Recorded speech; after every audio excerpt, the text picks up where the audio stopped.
There's one word that pops up most often when discussing the Trinity Western men's basketball team: potential. Last year, the team led by Jacob Dirksen and company was labeled with high expectations. On paper, they looked good. On the court, mind you, they were middling, inconsistent, and despite national championship potential, missed the playoffs altogether.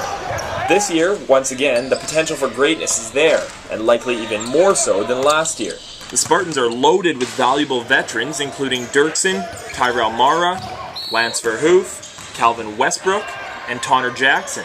Couple that with key transfers Tristan Smith and Kyle Costin, and freshmen Eli Mara and Jesse Jeffers, and Coach Scott Allen believes his team has the tools. Now it's just a matter of executing.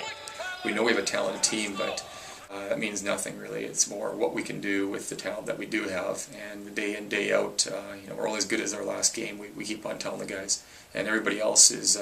And don't underestimate the power of the other teams. And the CIS is very tough basketball, and any night anybody can win a game. So take advantage of your time while you're here and make the best of it. With a number of newbies on the Spartans block, building chemistry will be a big issue. Something Allen says will just take some time. Bringing new players in is always a challenge, and I think that's trying to build that chemistry up as quick as we can is key right now. And we're seeing pieces of good success, and then parts that are going to take time no matter what. Last year, Trinity Western's Achilles heel was their perimeter defense, as they allowed teams to shoot a league-high 38.6% from beyond the arc.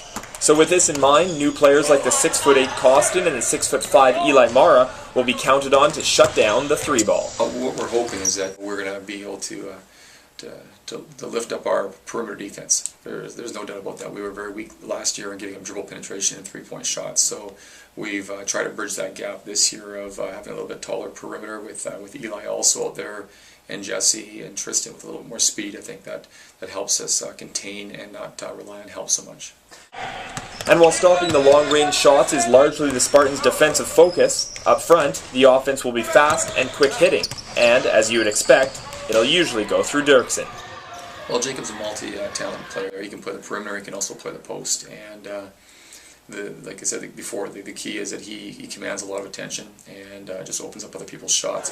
I think it's going to be playing a very up-tempo pace of game. The last thing we talked about right there was only being able to play 2 minutes at a time just because of how fast we want to be moving, and defensively really getting out and pressuring, playing a full court game, so a lot of transition, attacking the rim, and making good decisions. The pieces are set for the Spartans this year, but now it's time to see if they can realize their on-paper potential. And if you ask Costin, there's only one acceptable result. Our first goal, and actually our only goal, is to win that national championship. Last year, on paper, like you said, they had what it took. This year, I think our intensity and kind of just getting mad that we did have all the pieces, but we just couldn't put them together.